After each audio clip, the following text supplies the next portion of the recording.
Welcome to my channel True Hope Pharmacy. जैसा कि हमने पिछले वीडियो में बात किया था, जो हमने शुरू किया था फार्माकोलॉजी का यूनिट 3, जिसमें हमने देखा था first topic organisation and function of autonomic nervous system.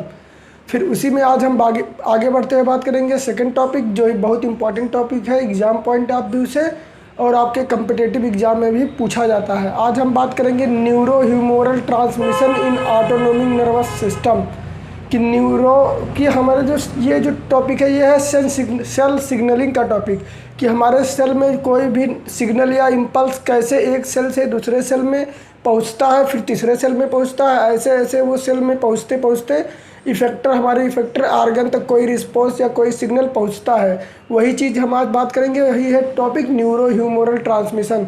तो आप देख सकते हैं इसमें दो कंडीशन या दो टॉपिक आते हैं। एक आएगा आपका, पहले समझना आपको ज़रूरी है कि ट्रांसमिशन क्या होता है और कंडक्शन क्या होता है।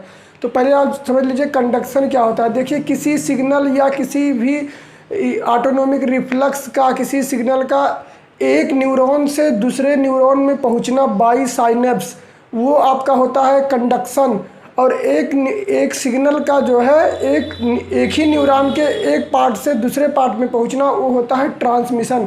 तो हम देख सकते हैं डिफिनीशन में मैंने लिखा है transmission of impulses through synapse and effector organ by the release of hormones.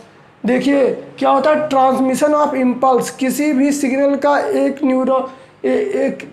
Neuron से इफेक्टर आर्गन तक पहुंचना by synapse bye the release of neuro humoral मतलब कोई केमिकल सब्सटेंस या कोई हार्मोन। किसी हार्मोन के रिलीज होने से किसी भी इम्पल्स या सिग्नल का एक न्यूरॉन से इफेक्टर आर्गन तक पहुंचना बाई साइनेप्स, वो होता है आपका neuro humoral transmission. Simple word में, किसी भी सिग्नल का एक न्यूरॉन से दूसरे न्यूरॉन में पहुंच के फिर इफेक्टर आर्गन तक पहुंचना बाई किसी केमिकल के रिलीज होने के द्वारा ये आपका होता है न्यूरो ह्यूमोरल ट्रांसमिशन। देखिए यहाँ इसके नाम से क्लियर है, न्यूरो मतलब न्यूरॉन और ह्यूमोरल मतलब हार्मोन।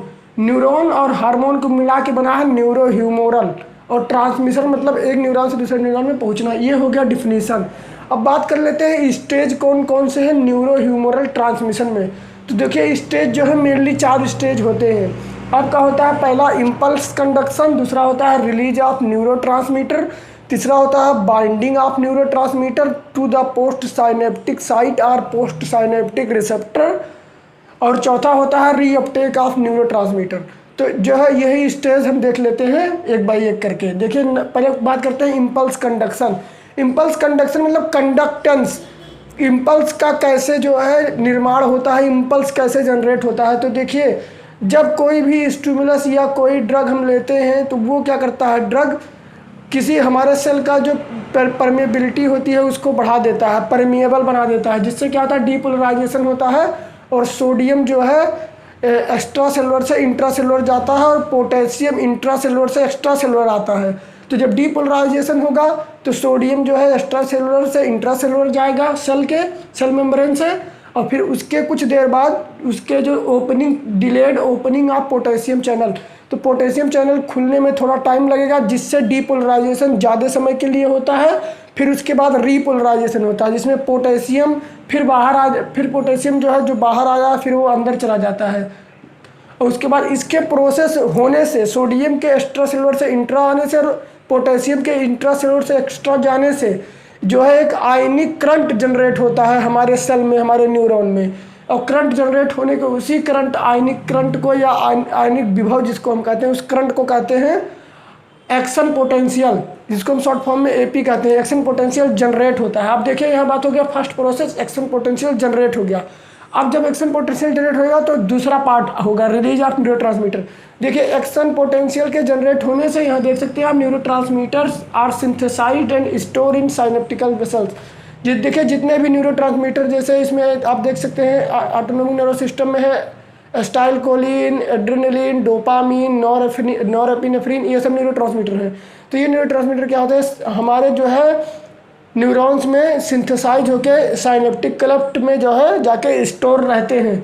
और जब एक्शन पोटेंशियल पहुंचता है हमारे नर्व टर्मिनल पे, ये नर्व टर्मिनल, जब नर्व टर्मिनल पे एक्शन पोटेंशियल पहुंचता है तो ये क्या करता है, प्रमोट करता है फ्यूजन ऑफ वेसिकल्स को। जो साइनेप्टिक वेसिकल्स है वो फ्यूज हो जाते हैं, ब्रेकडाउन हो जाता है। साइनेप्टिक वेसिकल का ब्रेकडाउन होता है इस तरह से होता है, जब उस पर कैल्शियम जाके बाइंड होता है साइनेप्टिक वेसिकल्स में, एक्शन पोटेंशियल जनरेट होने से कैल्शियम बाइंड होगा, कैल्शियम चैनल ओपन होगा, कैल्शियम अंदर आएंगे, कैल्शियम जाके साइनेप्टिक वेसिकल्स पे बाइंड होंगे, बाइंड होने से उनका फ्यूजन ब्रेकडाउन होगा, ब्रेकडाउन होने से वो केमिकल जो है साइनेप्टिक क्लेफ्ट से रिलीज होंगे। तो ये हो गया सेकंड टॉपिक आपका, रिलीज ऑफ न्यूरोट्रांसमीटर।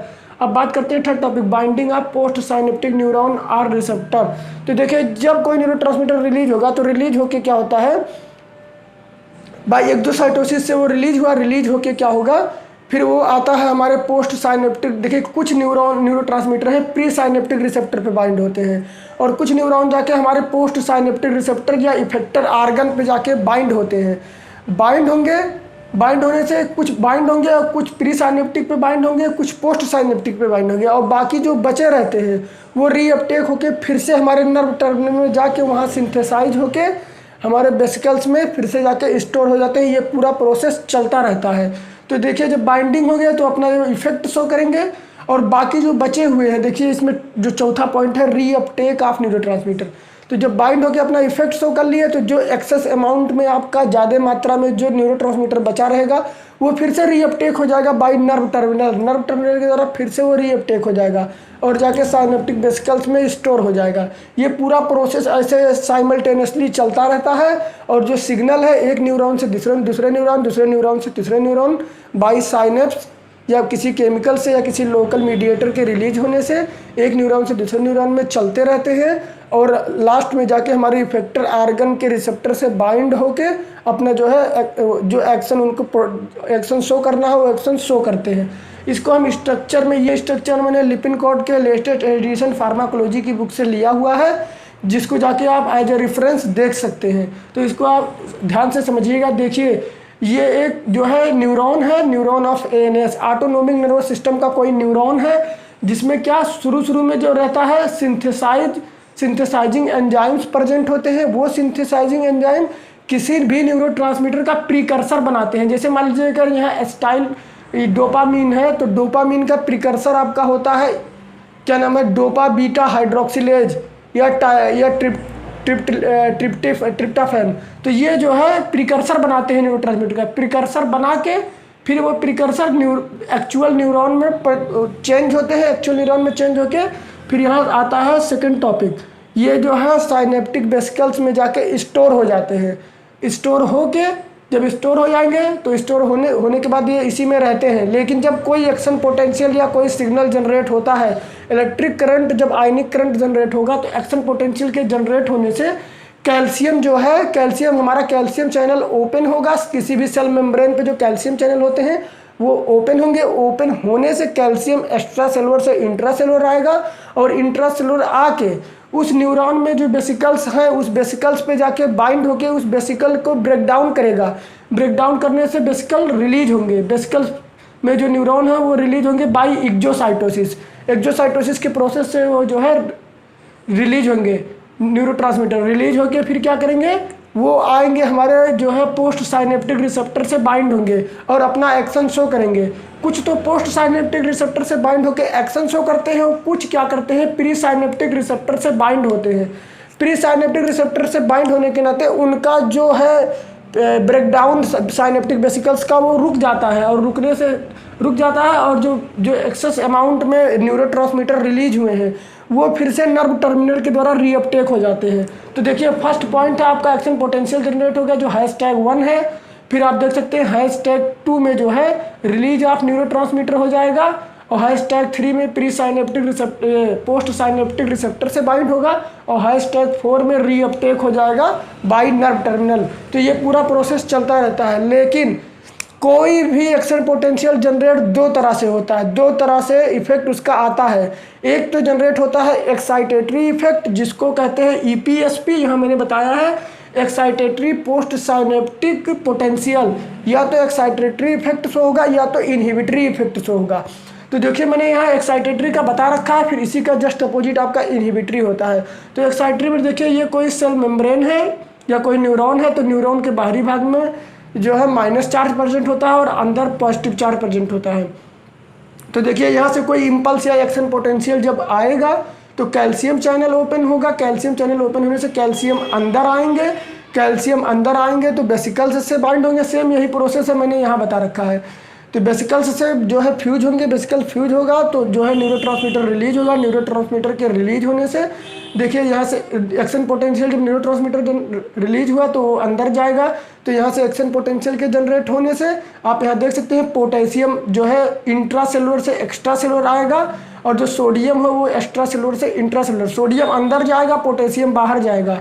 इसके बाहर जाने से क्या है एक्साइटेटरी इफेक्ट शो होगा, लेकिन जस्ट थोड़ा सा सब कुछ यहाँ सेम रहेगा, थोड़ा सा डिफरेंस है।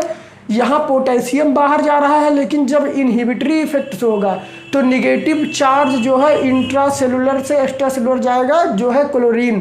क्लोरीन यहाँ देखिए एक्साइटेटरी इफेक्ट आ रहा है, किसी चीज़ को स्टिमुलेट कर रहा है तो पोटेशियम बाहर जा रहा है, सोडियम अंदर आ रहा है। और जस्ट जब इनहिबिटरी इफेक्ट होगा तो क्लोरीन बाहर जाएगा और सोडियम अंदर आएगा, तो वहाँ इनहिबिटरी इफेक्ट्स होगा। जैसे गाबा गेटेड क्लोराइड चैनल होता है, क्लोराइड आयन अंदर आता है।